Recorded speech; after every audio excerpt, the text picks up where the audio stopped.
Hello guys! Hello! This is for Cancer. Welcome dito sa ating channel, sa Palaran 888 Cancer. Alamin natin kung anong messages, vibration, gabay, energy para sa inyong lahat. So please, connect your intuition sa lahat ng baraha, sa lahat ng energy na lalabas dito sa mga baraha natin. Cancer, this is the 3rd week of November 2025. Ano ba ang message, guidance para sa'yo? Faraway places, Cancer. Pwedeng mayroon ditong Cancer na makakapag-isip ka.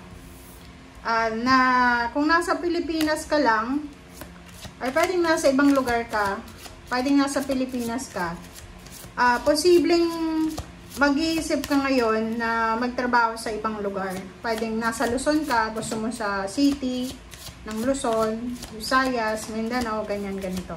Or pwedeng nasa ibang bansa ka, gusto mong i-try sa iba, parang ganun. Or ibang company, ibang lugar. So, get ready for new horizon, for far away places. So, ihanda mo daw yung sarili mo. Okay, ihanda mo, Cancer, yung sarili mo. And, kung makikita mo dito, kung ano man yun na plano, this is ano to diba? New horizon travel, relocation, movement. Kung ano man yan na pwedeng maisip mo sa linggong ito, na nagpo-procrastinate ka, nag-hesitate ka, diba? Nagdadalawang isip ka, sinasabi ng barahan, begin now. Simulan mo na daw ngayon mismo. Take your first step. Gawin mo na yung first step na yan. Ihanda mo yung sarili mo kasi kung saan ka man papunta, ano man ang plano mo, eto ay magdadala sa'yo ng parang sinasabi na doon yung once na na-reach mo yung destination na yan, your light is shining brightly. Kumbaga, doon magliliwanag ang buhay mo. Okay? So, ibig sabihin, kung feeling mo, pakiramdam mo, stagnant ka sa lugar na kinalalagyan mo sa ngayon, is either company yan, trabaho, negosyo, lugar. Minsan nakakaramdam tayo ng ganun, diba? Stagnation. So, if you feel na ganun, simulan mo na sigurong mag-explore, okay? Dahan-dahanin mo lang. Ang problema lang dito kasi homesickness Isa sa mga rason, nag-hesitate ka kasi maybe hindi ka sanay na magtrabaho or mapalayo sa iyong pamilya.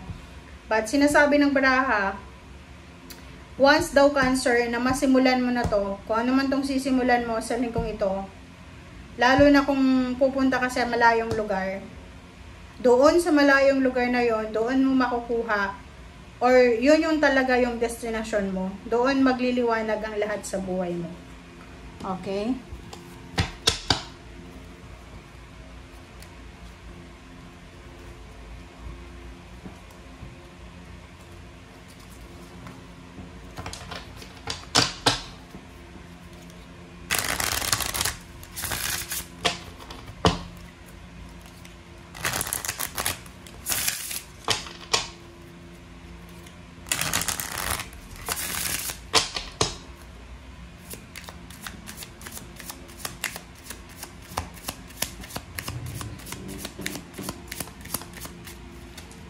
Okay.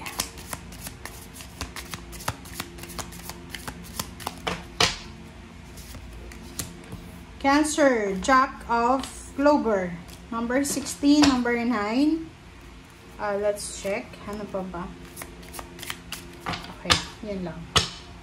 Okay, Jack of Clover, number 45. Dito sinasabi ng baraha sa'yo na mayroong mga Cancer na posibleng makatanggap kayo ng recognition, ng awards, ng rewards, ng higher salary, ng new position.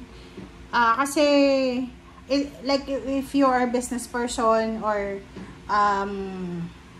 empleyado ka, ma-appreciate ng boss mo or ng company yung trabahong ginagawa mo. Okay?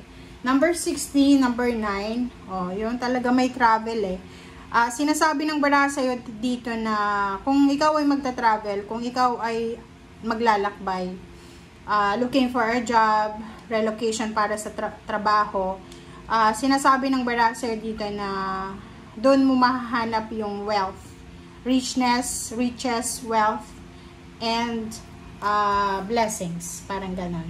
Talagang mag-explore ka.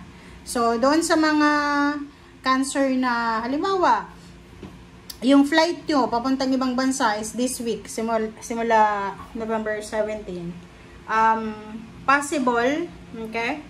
Posible na kayo ay, yung pupuntahan nyo, yun talaga yung pinaka-destination nyo.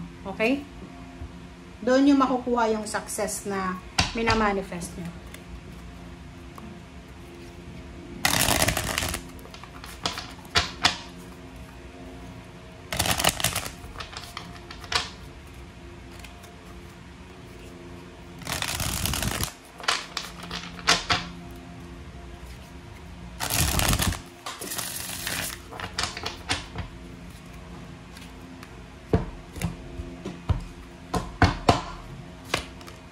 Okay, trabaho talaga to eh.